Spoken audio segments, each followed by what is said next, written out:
Исәнмесез, мөхтәрәм тамашачыларыбыз, сез Татарстан Яңа Гасыр каналында татарлар тапшыруының махсус чыгарылышын карыйсыз. Әлеге чыгарылышта без сезгә атна дәвамында татарлар тапшыруында урын алган иң кызыклы видео язмаларны кабатлап күрсәтербез. Бездән аерылмагыз. Кырым татарлары тарихының 5 томлыгының 3-нче томы дөнья күрде. Ул Кырым ханлыгы чорына багышланган. Әлеге китап Казан һәм Кырым тарихчылары белән берлектә әзерләнгән. Шуңа күрә бу хезмәтне Казанда Тарих институтында тәкъдим иттеләр. Уртак тарих һәм уртак элемтәләр. Айзат Шәймәрданов видео язмасында. Работа была действительно очень непростая. Мы знаем, что есть уже ряд исследований. Кырым ханлыгы турындагы китапны Казанның Мәрҗани исемендәге Тарих институты һәм аның Кырымдагы фәнни үзәге галимнәре язган, ягъни Казан Кырым татарларының уртак хезмәте. 1065 битлек китап академик басма, ул 1000 дәнәдә басылган. Аны язарга гына да 3 ел вакыт киткән. Всего в работе приняло участие 48 авторов. Это прежде всего, конечно, отечественные историки, ну и зарубежные, если говорить о других странах, это Украина, это Белоруссия, это Турция, это Румыния, это США. Китапта иллюстрациялар ханлык чорында сакланган мирасның төсле фотолары, кайчандыр шанлы тарих язган, зур территорияләрне биләп торган карталар күрсәтелгән. Кырым ханлыгы башка татар ханлыклары белән чагыштырганда иң озын гомерлесе. Казан ханлыгы 1 гасырдан артык кына яшәсә, Кырым ханлыгы 350 ел, 18-нче гасыр ахырына кадәр мөстәкыйль дәүләт булып тора. Шуңа да кырымнарның мирасы яхшы сакланган һәм бу татарның уртак байлыгы ди Татарстан тарихчылары. Бу там аерып тора, монда мәдәниятка зур роль бирелә. Анда Кырым татарларының урта гасыр музыкасы да бар, архитектурасы да бар. Әдәбият яхшына бирелгән. Ул Кырым татарларының урта гасыр тарихы бик яхшы сакланган. Мәсәлән, бездә Казан ханлыгы буенча син нотаны каян табасың? Алар да бар. Шуңа күрә ул яктан караган вакытта моның шушы бай рәвештә бирелде, бик әһәмиятле. Мне, например, очень приятно, что там есть, скажем, отдельные большие разделы по архитектуре ханского времени, да, вот там, скажем, дворцовую архитектуру, ваш полковник Шелгак писал. Я вам даю Зелевинская прекрасную статью по культовой архитектуре, написал огромную, с большим количеством иллюстраций. Есть раздел по музыке, есть раздел по образованию, по литературе, по поэзии отдельно. Да. Гасырлар дәвамында Кырым ханлыгы турында аеруча сәяси идеологик кырдаганы пычрату өчен төрле мифлар яшәп килде. Бу хезмәт шул мифларга каршы көрәшү ди китапның җаваплы сәрхатибе Илья Зайцев. Очень важная тема, связанная с работорговлей, которая была таким, знаете, камнем преткновения на протяжении долгих десятилетий, даже я бы сказал, и в советской историографии, и в российской историографии, в имперского периода. Мы сознательно пошли на то, чтобы она была написана двумя авторами, крымским и московским, с тем, чтобы показать эту проблему с двух сторон, да, чтобы объективно ее осветить. Мне кажется, это удалось. Билгеле, бу там таким кимчилек яклар да бар. Мәсәлән, мин аерым игътибар иттем, анда Кырым ханлыгының Олы Урда белән мөнәсәбәтләре язылмаган. Нугайлар белән бар, Астрахан белән, Казан белән бар, Олы Урда белән юк. Шунлыкта 1502 елында Кырым ханы Миңлегәрәй Олы Урданы җиңеп, бөтен халкын алып китә Кырымга. Һәм шуңа Кырым татарлары этногенезында Олы Урда татарлары зур роль уйнаганнар. Кызларча каршында бу сюжет төшеп калу сәбәпле ул әйбер бик күренмәскә мөмкин һәм Кырым татарларының этногенезын ялгыш юлдан күрсәтүгә китәргә мөмкин. Кырым татарларының тарихы буенча барлыгы 5 томлык дөнья күрәчәк. 1-2 том борынгы заманнан Алтын Урдага кадәрге чорга багышлана. 4 том Россия империясы дәверенә һәм 5-нчесе 20-нче гасырга Кырым татарларының иң катлаулы фаҗигале чорына 1944 елга Кырым татарлары сөргененә. Сюжет депортации в мае 1944 года, судьбы народа-изгнанника, потому что мы не обладаем даже, казалось бы, такой общеизвестной вещью, как точная цифра количества депортированных и количества погибших в процессе депортации и в первые годы после депортации. Шуңа да узган гасыр тарихын язу катлаулы булачак дип алдан кисәтәләр. Шул ук вакытта 1-нче том борынгы чорда сораулар тудырырга мөмкин. Казан тарихчылары Кырымның борынгы тарихын грекларга бәйләп түгел, төркиләргә, кыпчакларга нигезләнеп язарга киңәш итте. Айзат Шәймәрданов, Татарлар, Казан.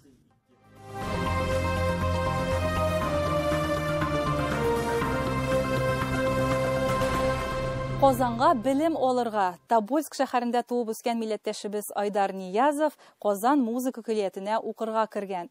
Нәтиҗәләрдә мактанырлык, инде 2нче курста укыганда ул Себер татар телендә тәүге мюзикл сәхнәләштергән. Милләт җанлы татар егете белән киләсе видеоязмада таныштырырбыз.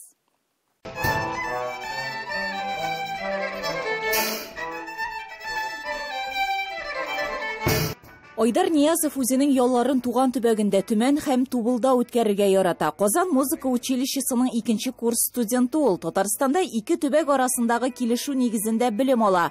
Нинди һөнәр сайларга дигән сорау аңа бөтенләй кагылмый. Язмыш үзе хәл итә.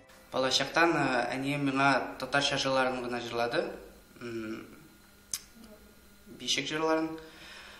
Вот, шуннан башлады минем музыкаль тәмам. Һәм Начапада студент ансамбльдә җырлаганда мин үзем гел татарча җырларын гына җырларга сорадым. Әле сөйләшә белми идем, телем күбәләк татар халык җырын җырлап ачылды ди Айдар. Күбәләк гөлләргә кунса гөлләр тибрәләм икән, күбәләк гөлләргә кунса гөлләр тибрәләм икән. Татар мөхитендә, әби тәрбиясендә үскән Айдар Ниязов бергәләп татар мәдәният үзәгенә йөри идек ди. Тубылның татар этно-мәдәни компонентлы мәктәбендә белем алган. Кечкенә чагыннан эшләйм. Ул Тобольскига килсәң, бер йомқак шикелле марланып йөри торган чаклары, 4 яшьләре. Соң сургая баштатты Наҗия Хакимова тәүлерләрдә әйбәт итеп. Аны Наҗия Хакимова вероятно яхшы итеп йырлаган өйрәтте. Әгәр инде кешенең теләгендә йөрәгендә булмаса, аны ничек өйрәтеп булмый. Тубылның 15нче мәктәбе татар мәдәниятенең бишеге. Мәктәптә сүзге балалар музыка ансамбле җитәкчесе педагог Наҗия Хакимова күреп ала аны. Айдар Ниязов өчен иҗатка яңа юл ачыла.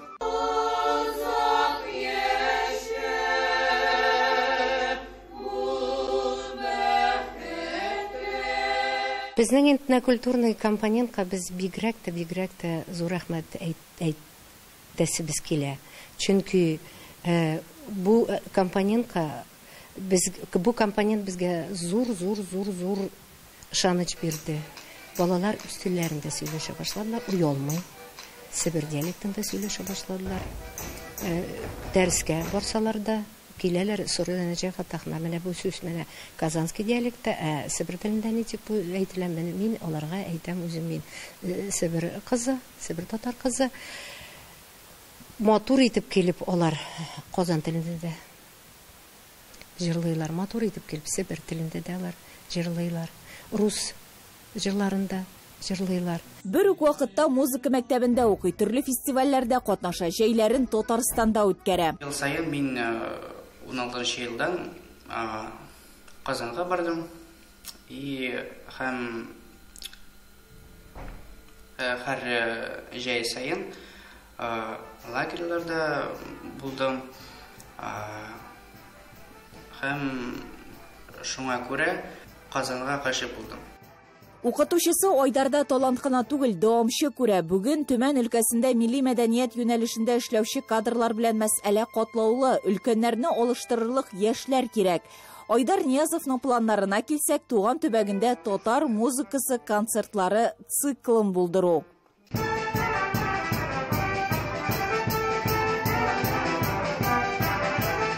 Казанда белем алу, төрле музыка осталары белән аралашу Айдарны традицион Себер татар фольклорына нигезләнгән музыка язарга да рухландырган. Казан музыка училищесы студенты бүген Әминнең өйләнүе дигән мюзиклны эшләү белән мәшгуль. Авторы җирле шагыйрә Клара Кучковская.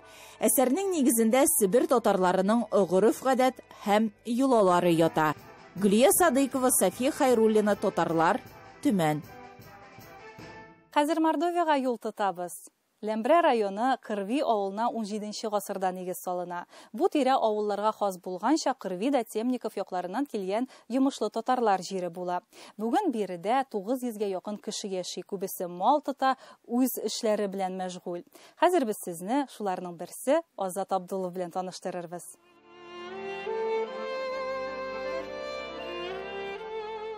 Татарлар тапшыруының Ләмбрә районы Кырви авылына сәяхәте зәмһәрир суыкларга туры килде. Безгә 35 градус салкында урамда йөргән сыерларны күрү гаҗәп тоелды. Бу Абердин Ангус дигән тукым икән. Алар суыкка бик яхшы чыдамлылар, инде аларның тиреләре бик калын. Инде безнең Айширский районга породаларга бакканда инде алар самый шандай прям любой морозларга 40-50. Менә если Казахстан якларына баксаганда күбесе генә шаны белән занимательләр, шандай порода алар степларда тора. Никакой даже укрытиялар да юк. Андук базаулыйлар да, андук прям шалай вис китәләр. Абердин Ангус тукымындагы сыерларның хылкы кыргый, алар кулга яләшми. Безнең якларга Шотландия, Америка аша килгәннәр. Азат Абдулов әйтүенчә, бу сыерларга аерым режимда кирәкми. Үзләре килеп яталар, чыгып песәннәрен кәүшәнәләр, керәләр, суларын менә эчәләр. Шалай хәзерге вакытта менә фураж бирәм, чтобы энергиясын яркы суыкка бик әтәйк менә. Суыкта энергия күп китә алар, фураж бирәбез. Чтобы энергия яхшы йылытсын үзләрен, туңнарын туңмасыннар. Основной азыклары песән, су. Песән, су. Аларга бик лишний нәрсә дә кирәк. Бу сыерларны ит өчен тоталар, сөтләре үз бозауларына гына җитә, ә ите башкалардан тәме белән дә, йомшаклыгы белән дә аерылып тора. Аны мәрмәр дип тә атыйлар. Базар хакы да югарырак. Азат Абдулов бу эш белән әле яз айларыннан гына шөгыльләнә башлаган. Үзе филолог, дини белеме дә бар, тик маллар яратуы өстен чыккан. Элек заманнарда мәңге инде бала чагымнан тотам инде товар белән занимательмен инде. Менә кечкенә бозаулар алып үстереп, аткормыш итеп аларны инде суеп инде сатырга бик хәзер авыл булды. Менә инде үзем хотел, чтобы үз бозауларым үземнеке булсын инде, чтобы каян булса сатып алырга булмасын инде, менә шулай. Вот шуның белән эштем, шал программада да документларымны җыйдым, әзерләдем, мине пропустили була тергәләде. Азат Абдулов тәвәккәлләп махсус дәүләт программасында катнаша һәм уңышлы да. Мин аны оттып алдым. Ул грантны агростартап дип, ул грантның аты дип, участвовать итәм Ләмберский районнан. Конечно, булышучылар иде глава инде иде. Менә безнеке Юрий Иванович Голов. И вот шуның белән апрель айында менә алдым 4 миллион акча. И на покупку шал Абердин Ангус дип сыерларга нетилләр була тергә инде. Вот шуның белән башладым шал эшемне. Әлегә аның 35 танасы бар. Тик бу әле соңгы шик түгел, планнар зурдан. Планда менә хәзер бер качак вот монда площадьларым бар, расширить бер качак площадемны под кормовой культуры, под фуражные культуры. Менә шалай и вот чуть-чуть тагын расширить родильное отделение елына куярга. Пока вот шандай мәсьәләбез. Эшләп өйрәнгән кеше тик тора алмый ул. Азат Абдулов та тынгысыз холыклы. Әле 8 умартасы да бар икән. Аларын үзе өчен генә тота. 4 бала атасы, тырыш, уңган милләттәшебезгә уңышлар телибез. Илгиро Хөснетдинова, Татарлар, Кырви авылы, Мордовия Республикасы.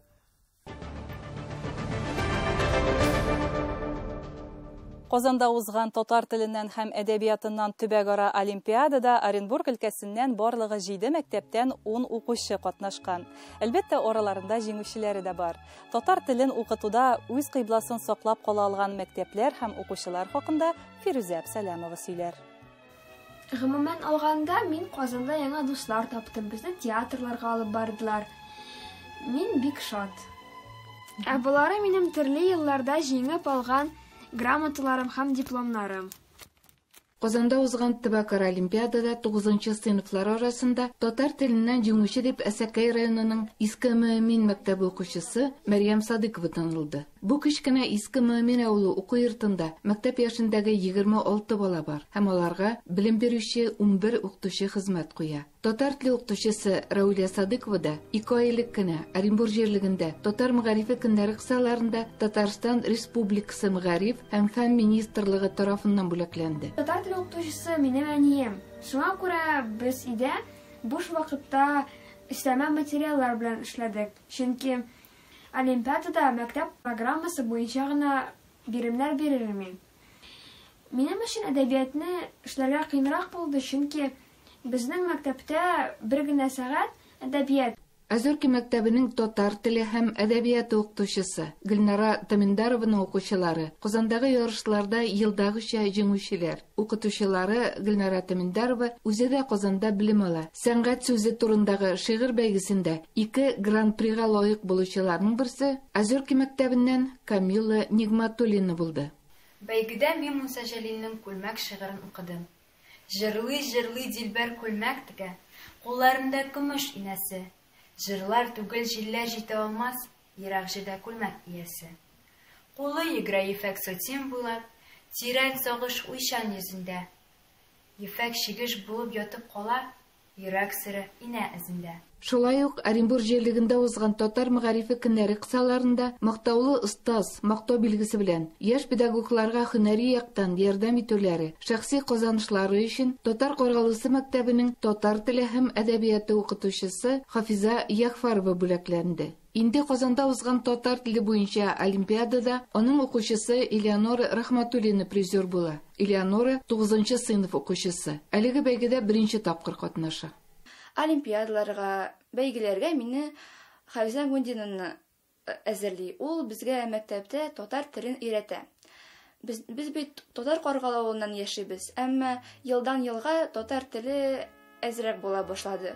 Шул өчен без дәресләрдән соң аның белән бергә әзерләнәбез. Элеонор шулай ук район өлкә шигырь бәйгеләрендә, Татарстанда узган Җәлил укуларында даими җиңүләр яулый. Муса Җәлилнең Моабит дәфтәрендә язылган әсәрләрен, шигырьләрен сөйләргә тиеш булган идек. Ансы инде миңа җиңел бирелде, чөнки мин киләсе 2 елларны Җәлил укуларында катнашкан идем. Анда халыкара бәйгесендә катнашып, финалга Казанга итеп, урыннар да алган идем. Татар гаиләсе Рифат белән Эльвира Рахматуллина гаиләсендә 2 кыз үсә. Әниләре Эльвира тегүче. Төрле татар бәйгеләрендә катнашу өчен кызларына милли күлмәкләр тегә. 3нчы сыйныфта укучы кеше кызлары Алия да опасыннан калышмый. Төрле бәйгеләрдә катнашып, җиңүләр яулый. Кыз авырды, тәне ут шикелле. Сулып тибә йөрәде. Гаҗиз калды доктор Аурукска. Бер дару да файда бермәде. Яткан чакта авыру төшендә авыр тешләр белән саташып, ачылды да ишек, юл кеминән кайтып керде кызның атасы. Татарстан белән чиктәш Абдуллина районының Чаганлы мәктәбе укучылары татар теле һәм әдәбиятыннан үткәрелгән төбәк республика олимпиадаларында куандыра. Чаганлы мәктәбенең татар теле һәм әдәбияты укытучысы Зинфира Сайфуллинның 2 укучысы бу юлы да татар теле һәм әдәбиятыннан призерлар булды. Призерлар арасында Иске Кытлымәт мәктәбенең татар теле һәм әдәбияты укытучысы Гөлшәчәк Салимованың 2 укучысы бар иде. Алар шулай ук район, өлкә, төбәк-ара бәйгеләрендә беренчеләр. Оренбурның 38нчы санлы урта мәктәбе өлкәдә татар телен тирәнтен өйрәнүче бердән-бер шәһәр мәктәбе булып кала. Ләлә Языкбаева 20 елдан артык педагогик стажы булган татар теле укытучысы. Бу юлы да аның укучысы Илнар Үзәкова олимпиадада призер. Атнасына без 1-2-3 мәртәбә колай дәресләрдән соң, дәресләрдә Ләлә Вагизовна миңа бик күп вакыт бирә иде. Зум аша бик күп әзерләндек иде дә, каникулларда бик күп әзерләндек. Татар телен укыту мәсьәләсендә үз кыйбласын саклый алган бу мәктәпләр һәм аларның укытучылары барысы да Татарстан Республикасы Мәгариф һәм фән министрлыгы тарафыннан шәхси казанышлары өчен бүләкләнүчеләр. Апрельдә Казанда узачак халыкара олимпиадада әлеге укучыларга уңышлар теләп калабыз. Оренбур өлкәсеннән Фируза Абсалямова, татарлар. Татар теле дип уйлап уянам, татар теле дип йокыга китәм ди ул. Ижаудан Лейсирә Наил кызы Юсупованың бөтен хезмәт юлы Тукай теле белән бәйле. Энҗе балалар бакчасында татар теле белгече ул. Гаиләсендә дә язылмаган кагыйдә татар телендә генә сөйләшү. Лейсирә Юсупова белән киләсе видеоязмада таныштырырбыз. Исәнмесез балалар? Исәнмесез. Башында калфак, аягында шигүле читек. Йөзендә һәрвакыт ихлас елмаю. Энҗе балалар бакчасында милли бәйрәмнәрне Лейсирә Юсуповадан башка күз алдына да китереп булмый. Бакча ачылып эшли башлаганнан алып, 10 елдан артык шушында татар теле белгече. Сабыйларга ана телен өйрәтә. Татар телендә телләре ачылган балалар туган телләрен онытмасын диеп, без инде кичкенәләр төркеменнән үк татар телен өйрәтәбез балаларга. Рус телендә ачылган балалар, алар инде туган телне белсеннәр дип, без аларга кичкенәдән үк татар телен өйрәтәбез. Чит төбәктә бигрәк тә ул инде авыррак. Үзеңнең туган телеңне һәм башка балаларга да үз туган телләрен өйрәтү инде бик зур шатлык һәм сөенечле хәл инде ул. Бакчага йөри башлаганда татарча бер генә сүз белмәгән баланың туган телендә сөйләшә башлавын күрү куаныч түгелмени ди Ләйсирә Юсупова. Үзе мәктәп елларыннан тәрбияче булу турында хыялланган, тик аны тормышка ашыру юллары гына узын булган. Чаллыда педагогия институтыннан соң Ижауда урнашып, 10 елдан артык телевидениедә хәерле кич тапшыруы редакциясендә эшли. Татар бистәсендә милли этнокомпонентлы балалар бакчасы ачылгач, шунда татар теле белгече булып килә. Быел инде минем балалар бакчасыннан чыгып киткән беренче укучыларым дип әйтә алам. Ул балалар быел 11нче сыйныфны тамамлап, институтларга, университетларга укырга керделәр. Мин алар белән очрашам һәм алар мине күргәчтен дә алар минем белән татарча сөйләшәләр. Шунсы сөенечле, укытучы өчен аннан да зур бәхет юк. Бакчада өйрәнгән мәкаль әйтемнәр, җырлар, уеннарны хәтерлиләр ди ул. Гаҗәп түгел, Ләйсирә балалар күңеленә ачкыч таба белә. Моңа халык педагогикасына, халык авыз иҗатына таяну да ярдәм итәдер. Балалар бакчасында туган телне фольклорга нигезләнеп өйрәтәбез. Чөнки фольклор ул күңелгә якын. Ул гаиләдә дә булырга мөмкин. Чөнки менә шушы бармак уеннары, гаилә белән танышу, менә иң беренче дәресләр безнең шулай. Чөнки балага гаилә иң якыны. Әти, әни дип килгән бала бит инде ул әнисеннән, әтисеннән аерылып килгән бала, аларга әти, әни дигән сүз бигрәк тә күңелләренә якын. Без иң беренче менә балаларга бармак уеннарыннан татар телен өйрәтә башлыйбыз. Һәм фольклорга нигезләнеп, уеннар аша, хәрәкәтле уеннар, җырлы, биюле уеннар аша biz балаларга инде туган телебезгә мәхәббәт уятабыз. Бәйрәмнәр ашада, сөмбелә, карга боткасы, урчы көмәсе, сабан туе. Булар бакчада гадәткә кергән. Балаларын гына түгел, әти-әниләр дә көтеп ала торган бәйрәмнәр. Күмәк җырлар өйрәнәләр, шигырьләр ятлыйлар, әкиятләр сәхнәләштерәләр. Һәм барысы да туган телдә. Телебез турында уйлап уянам, уйлап ятам диюе дә буш сүз түгел. Хәтта ял көннәренең берсен дә шуңа багышлый. Ләйсирә Юсупованы узган көз Асыллар үрнәк ансамбле балаларына татар теле өйрәтергә чакыралар. Барым микән укытырга дигән икеле-микеле уйларны минем улым ачыклап куйды. Әнки бар, нигә бармыйсың? Синең кешеңнән килә, синең белемең бар, җитәрлек, башка балаларны өйрәткәндә нигә буларны да өйрәтмисең диде. Менә бу песнәк. Рәхмәт. Теләп йөриләр, яратып өйрәнәләр. Бакчада эшләү дәверендә зур тәҗрибә тупласа да, Ләйсирә һәр дәрескә әзерләнеп килә. Бала һәр очрашудан 2-3 булса да хәтеренә салып, утып китсен дип тырыша. Шулай тамчылардан күл җыела, шулай әкренләп сөйләшә башлыйлар ди. Улының да җаваплы карап, риза бул әнкәй диюе гаҗәп түгел. Ләйсирәнең уллары туган телләрен бер дигән белә. Кичесе Айдар берничә ел дәвамында күңелле кыңгырау балалар тапшыруын алып барды. Татарча укырга, язарга шунда өйрәнде ди Ләйсирә. Телефон ашада татарча язышалар икән. Балаларым үз телебезне белмәсә, мин татар теле мөгаллиме булуымның дәрәҗәсе каламы ди Ләйсирә үзе. Һәм тагын тормыш иптәше Әнәс белән улларына гаилә кыйммәтләрен сеңдереп үстергәннәр. Мин үзем әнием ягыннан да, әтием ягыннан да 7 буынны беләм. Һәм шуны үз балаларыма тапшыру инде бу һәр әнинең максаты, бурычы. Шул уңайдан да аннарысын бабабыз бит инде безнең бөек ватан сугышында катнашкан, аннан җиңеп кайткан. Без Айдар белән җиңүнең 75 еллыгына бабабыз турында китап чыгардык.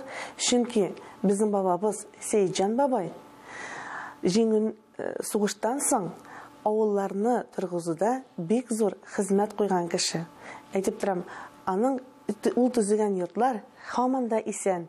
Ул йортларда һаман да яшиләр. Ләйсирә Ак калфа хатын-кызлар оешмасының актив әгъзасы да. Бу да үсеп килүче буынга гырыф-гадәтләребез, йолаларыбызны өйрәтүнең бер юлы. Ләйсирә өчен мөгаллим буларак иң зур бүләк әти-әниләре рәхмәте. Чөнки балаларына алар өйрәтә алмаганны өйрәтә, алар бирә алмаганны бирә. Хөкүмәт тарафыннан да син бәйләнә икән синең хезмәтең. Бу икеләтә сөенеч. 21нче елда миңа инде шундый бүләкләр тапшырдылар. Берсе аның мактаулы остаз бүләге, медале, мактау билгесе, ул инде Казаннан тапшырылды. Безнең чит төбәкләрдә яшәүче татарларга, бигрәк тә инде мөгаллимнәргә, тәрбиячеләргә Татарстаннан зур игътибар күрсәтелә. Алар безне бер вакытта да читтә калдырмайлар. Без Казан, Татарстан белән бергә эшлибез. Алар безгә дәреслекләр белән булса да, нинди генә ярдәм сорасак та, алар безгә һәрвакыт ярдәм итә. Икенче бер бүләк Россия Федерациясе мәгарифенең мактаулы хезмәткәре исеменә лаек булу. Булар инде алга таба эшләргә үзе бер этәргеч ди Ләйсәрә Юсупова. Ижаудан Нәзир Нигъманов, Фәнзилә Салихова, Татарлар. Бүгенгә сезнең белән сау булашабыз. Киләсе атнада да татарлар тапшыруын карамыйча калмагыз. Исән-имин булыгыз.